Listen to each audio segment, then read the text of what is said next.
एक राज्य के एक गांव में भोला नाम का एक व्यक्ति रहता था। गांव के सभी लोग उसे मनुष्य मानते थे। उनका मानना था कि यदि सुबह उठकर किसी ने सबसे पहले भोला का चेहरा देख लिया तो उसे पूरे दिन भोजन नसीब नहीं होगा। जब यह बात राजा तक पहुंची तो उन्होंने इसकी वास्तविकता जानने का निर्णय लिया।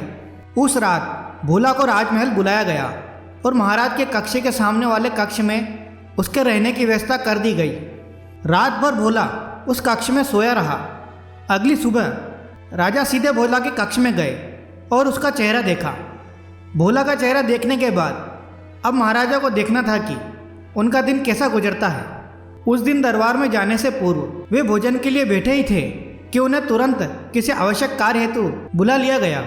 वे बिना भोजन करे ही दरबार से चले गए। दरबार की कार्यवाही जो प्रारंभ हुई तो देर रात तक चलती रही। दरबार की कार्रवाई समाप्त होने तक राजा को बहुत जोरों की भूख लगाई। जब उन्हें भोजन परोसा गया तो उन्होंने देखा कि थाली में एक मक्खी बैठी है। उन्होंने भोजन छोड़ दिया और अपने शयन कक्ष में चले गए। कुछ देर बाद जब रसोइया पुनः भोजन बनाकर लाया तब तक उनकी भूख मर चुकी थी। वे बिना खाए ही सो गए। अब राजा को विश्वास हो गया था कि भोला मनुष्य है। उन्होंने उसे फांसी पर चढ़ा देने का आदेश दिया। भोला की फांसी की बात जब उनकी पत्नी तक पहुंची तो वह रोते रोते एक गुरु के पास गई और उनसे सहायता की गुहार लगाई। गुरु ने उसे आश्वासन देकर घर भिजवा दिया। अगली सुबह जब सैनिक भोला को फांसी पर लटकाने के लिए ले जा रहे थे तो रास्ते में उनकी भेंट गुरु से हुई।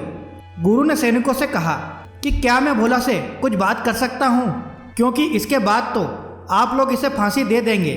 इस पर सैनिक बोले, जी गुरुदेव, आप कुछ देर बात कर सकते हैं। फिर गुरु ने भोला के कान में कुछ कहा और वहाँ से चले गए। जब फांसी गृह पहुँचने के बाद सैनिक ने भोला से उसकी अंतिम इच्छा पूछी तो भोला ने कहा कि मैं महाराज से एक बार मिलना चाहता हूँ और मरने से पहले उनसे कुछ कहना चाहता हूँ। फिर सैनिक द्वारा ये संदेश महाराज तक पहुँचाया गया और कुछ देर बाद महाराज भोला के सामने आकर खड़े हो गए और बोले, बोलो तुम क्या बोलना चाहते हो? तुम्हारी ये अंतिम इच्छा हम जरूर पूरी करेंगे।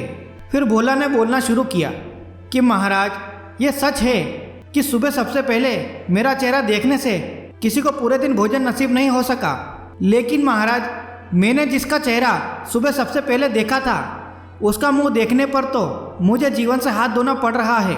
अब आप ही बताइए, ऐसे में ज़्यादा मनुष्य कौन है, मैं या आप? ये सुनने के बाद महाराज कुछ सोच में पड़ गए और फिर महाराज को अपनी अंधविश्वासी सोच पर शर्म आई। उन्होंने सैनिक से कहकर भोला की फांसी की सजा निरस्त कर दी और उसे पुरस्कार दिया।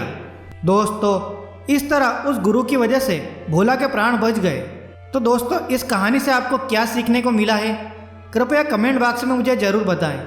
वीडियो अच्छा लगा हो तो प्लीज़ लाइक कीजिए और इस चैनल को सब्सक्राइब कीजिए। धन्यवाद दोस्तों।